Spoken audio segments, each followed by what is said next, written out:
বিনয়, মৃদুভাষিতা, সৰলতা আৰু পৰিমিতৰ ৰুচিবোধ যেন ডক্টৰ দত্তৰ ব্যক্তিত্বৰ অন্যতম ভূষণ। সেয়া তেওঁৰ জীৱনেই প্ৰমাণ কৰে। তেখেতৰ আদৰ্শ আৰু মূল্যবোধ সম্পন্ন জীৱন সম্পৰ্কে জানিবলৈ আহক যাওঁ খোজৰ পৰৱৰ্তী অংশলৈ।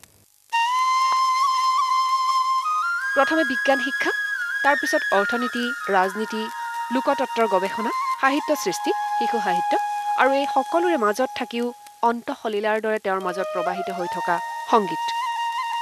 বিভিন্ন ক্ষেত্ৰত ভৰি দিয়া মানুহজন কিন্তু কোনো কালে ক'তো বিপৰ্যস্ত হোৱা নাই। বৰঞ্চ একানপতীয়া সাধনা আৰু নিষ্ঠাৰে য'তেই হাত দিছে তাকেই সোণ কৰি তুলিছে ডক্টৰ দত্তই। সেয়ে নিজকে কৌতুকেৰে জেক অফ অল ট্ৰেডছ বুলি কৈও হাঁহিব পাৰে ৰুচিশীল আৰু মিতভাষী মানুহজনে। মই আকৌ এটা সময়ত আহিলোঁ লোক সংস্কৃতিলৈ। মানুহে বহুত সময়ত সোধে মোক, তুমি দেখোন এবাৰ ইফালে এবাৰ সিফালে এবাৰ সিফালে। কিন্তু মই নিজে ভাবোঁ এইটোৱে সামগ্ৰিকভাৱে মোক সহায় কৰিছে। অলপমান ধেমালি কৰি কওঁ মই কেতিয়াবা যে I am a jack of so' many trades but master of none. কিন্তু মই I have enjoy being a jack rather than a master. তুমি এটা বিষয়ত যদি মাষ্টাৰ হ'লা, তোমাৰ ৰাস্তা নাই আৰু এই তাতেই লাগি থাকিব লাগিল। এতিয়া মই ইফালেও ইণ্টাৰেষ্ট ল'ব পাৰোঁ, সিফালেও পাৰোঁ। গতিকে সেইফালৰ পৰা মই বিভিন্ন বিষয়ৰ লগত মোৰ সম্পৰ্কটো এতিয়াও ৰাখি যাব পাৰিছোঁ। ৬০ৰ দশকৰ আৰম্ভণি চোৱাতে বীৰেন্দ্ৰনাথ দত্তৰ জীৱনত কেইবাটাও গুৰুত্বপূৰ্ণ আৰু মধুৰ ঘটনাৰ সূত্ৰপাত হয়। সংগীতে আজন্ম আত্মাক পোহৰাই ৰখা মানুহজনে এই সময়ছোৱাতে আধুনিক গীত, বৰগীত আদিত কণ্ঠ দিয়াৰ লগতে সংগীত পৰিচালনাৰ ক্ষেত্ৰতো হাত দিয়ে।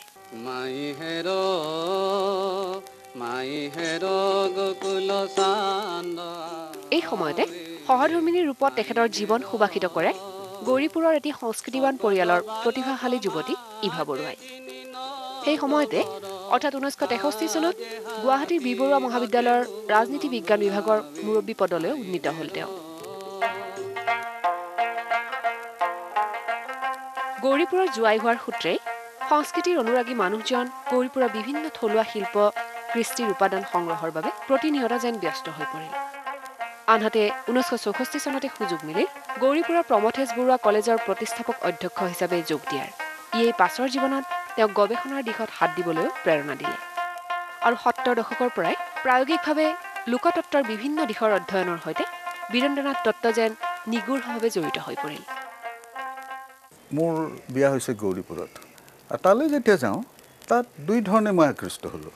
এটা হ'ল তাৰ কিছুমান শিল্প, কুহিলাৰ শিল্প তাত যিমান সমৃদ্ধ অন্য ঠাইত সিমান নহয়। আকৌ ইফালে তাৰ যি লোকগীতবিলাক আজিকালিতো অত্যন্ত জনপ্ৰিয় হৈছে, সেইবিলাক আছে।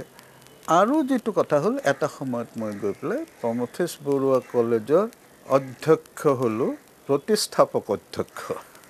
তেতিয়া মোক তালৈ মাতি নিয়া হ'ল। সেই সময়ত গোটেই সেই অঞ্চলৰ গাঁৱৰ ভিতৰে সোমাই ফুৰিলোঁ। আৰু তেতিয়া মই দেখিলোঁ যে ভিতৰৰ গাঁৱে গাঁৱে ইমান বস্তু খুন খাই আছে, সেইবিলাকৰ বিষয়ে আমি অতি কম জানো। তেতিয়া মোৰ মনত এইটো সোমাল যে যদি এইবিলাক উলিয়াই আনিব পাৰি কিবা ধৰণে ৰিচাৰ্চ কৰিম বুলি কেতিয়াও ভবা নাই। তাৰপৰা যেতিয়া ঘূৰি আহিলোঁ, বন্ধু বান্ধৱৰ লগত আলোচনা কৰিছোঁ, আমাৰ সহকৰ্মীসকলৰ লগত। তেখেতসকলে ক'লে তুমি হেৰি নকৰা কিয়, এইটো বিষয়ৰ ৰিচাৰ্চ নকৰা কিয়? বোলে মই পলিটিকেল চায়েন্স পঢ়োঁ কেনেকৈ?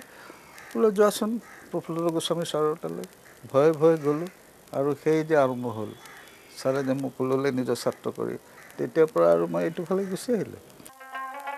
প্ৰমথেশ বৰুৱা মহাবিদ্যালয়কে ধৰি 3খন খ্যাতি বিজড়িত মহাবিদ্যালয়ৰ অধ্যক্ষতা, গুৱাহাটী বিশ্ববিদ্যালয়ৰ অধ্যাপনা আৰু তেজপুৰ বিশ্ববিদ্যালয়ত নিজৰ একান্ত সদিচ্ছাতে পৰম্পৰাগত সংস্কৃতি আৰু কলাৰ বিভাগ গঢ়ি তোলা এই শিক্ষাব্ৰতী মানুহজনে কিন্তু শিক্ষাৰ ক্ষেত্ৰত কোনো সীমাবদ্ধতা সমূলি ভাল নাপায়।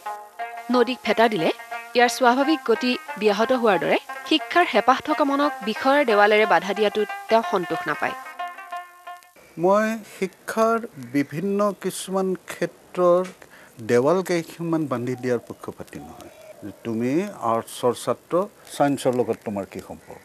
তুমি ছায়েন্সৰ ছাত্ৰ, আৰ্টছৰ লগত তোমাৰ কি সম্পৰ্ক?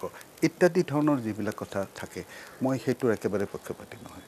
মই ভাবোঁ যে কোনোবাই যদি এটা বিষয় লৈছে ছায়েন্সৰ, তেওঁ হয়তো সেইটোত খুব ভাল কৰিছে, কিন্তু যদি তেওঁৰ আৰ্টছৰ কিবা এটা বিষয়ত তেওঁৰ আগ্ৰহ থাকে, সেইটো পঢ়িবলৈ তেওঁক বাধা দিয়া উচিত বুলি মই নাভাবোঁ। মোক যদি একেবাৰে সম্পূৰ্ণ স্বাধীনতা দিয়া হ'লহেঁতেন, মই কৈ দিলোহেঁতেন যাৰে যি ইচ্ছা পঢ়া।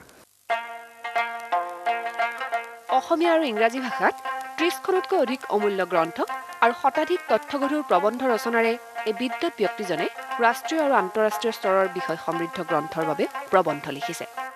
দেশ বিদেশৰ বিভিন্ন আলোচনা চক্ৰত পাঠ কৰিছে মনোজ্ঞ তথ্য সমৃদ্ধ লেখা। শিক্ষা আৰু কৃষ্টিৰ গৱেষণাৰ দিশত জড়িত হৈ বিভিন্ন ঠাই ভ্ৰমণ কৰা মানুহজনে কানাডা আৰু ছিংগাপুৰো ভ্ৰমণ কৰিছে। কিন্তু পৰৱৰ্তী সময়ত কৃষ্টি সংস্কৃতিৰ গৱেষণামূলক কামৰ সৈতে জড়িত হ'লেও সংগীত তেওঁৰ আত্মাত অহৰহ প্ৰবাহিত হৈ আছে। অৱশ্যে কিশোৰ অৱস্থাতে আকাশবাণীৰ গায়ক হিচাপে স্বীকৃতি পোৱা মানুহজনে প্ৰাথমিকতাৰ ক্ষেত্ৰত সদায় শিক্ষাকে ধৰি আহিছে। মই প্ৰথম ক্লাছ 9ত থাকোঁতে ৰেডিঅ'ৰ প্ৰগ্ৰাম কৰিছোঁ 1948 চনত। তেতিয়া দাদা ইয়াতে হোষ্টেলত থাকি পঢ়িছিল আৰু দাদাৰ বন্ধুসকলেই লৈ গৈছিল মোক অডিশ্যন দিয়াবৰ কাৰণে। তেতিয়া বৰ সহজ আছিল, পাছ কৰিছিলোঁ। ক্লাছ 9ত থাকোঁতে প্ৰথমটো প্ৰগ্ৰাম কৰিলোঁ। তাৰপিছত দ্বিতীয় কণ্ট্ৰেক্ট গ'ল। তেতিয়া দেউতাৰ লগত আমাৰ আলোচনা হ'ল। দেউতাই ক'লে, চা নাম কৰিলি, গান গালি ৰেডিঅ'ত, এতিয়া কিন্তু মেট্ৰিক পৰীক্ষা আহিছে।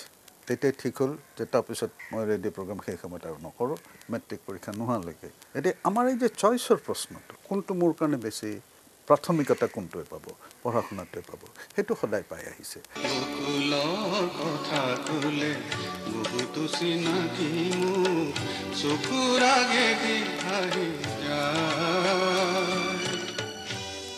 নৱকান্ত বৰুৱা, তফজুল আলী আদিৰ দৰে গীতিকাৰৰ গীতৰ সৈতে অপূৰ্ব সুৰ আৰু কণ্ঠৰে যুগলবন্দী গঢ়া ডক্টৰ দত্তই পাছৰ সময়ছোৱাত শ্ৰোতাৰ মনত থকা গায়কৰ আসনৰ পৰা সন্তৰ্পণে অথচ সচেতন ইচ্ছাৰে আঁতৰি আহিব বিচাৰিলে। কিয়নো শিক্ষক তেখেতৰ প্ৰথম পৰিচয় আৰু গৱেষণা তেওঁৰ অৱশ্যে পালনীয় কৰ্তব্য। গানটো গোৱা হ'ল, মানুহে ভালো বুলিলে, যথেষ্ট হ'ল। এতিয়া আৰু এইফালে জোৰ দিওঁ। আৰু এটা কথা হ'ল, মই কেতিয়াও প্ৰফেশ্যনেল ছিংগাৰ হোৱা নাই। অৰ্থাৎ মই তাৰ কাৰণে মই অৰ্থ গ্ৰহণ কেতিয়াও কৰা নাই। কিন্তু যিসকল প্ৰফেশ্যন, মই সেইটো দুখ নিদিওঁ, ভাল।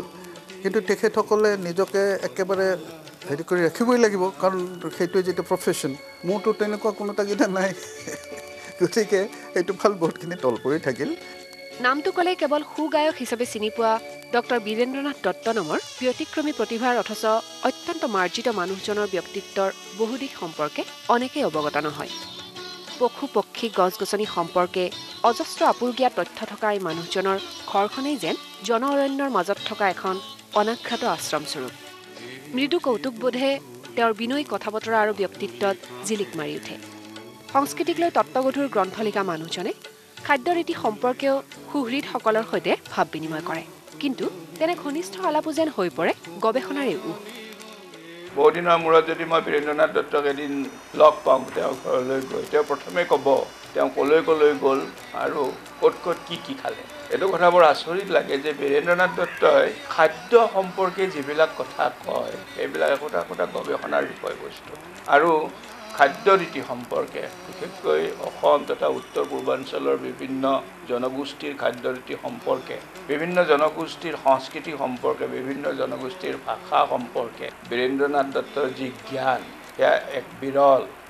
সৃষ্টিশীল কৰ্ম তেওঁৰ একান্ত সংগী। লোক সংস্কৃতিৰ সমল বিচাৰি ফুৰা মানুহজনে জীৱনৰ সমলবোৰো ভৱিষ্যতৰ বাবে একে আগ্ৰহেৰে সংগ্ৰহ কৰে। তেখেতৰ জীৱন সম্পৰ্কে এনে বহু মনোৰম কথা আছে। আমি জানিম খন্তেক বিৰতিৰ পাছত।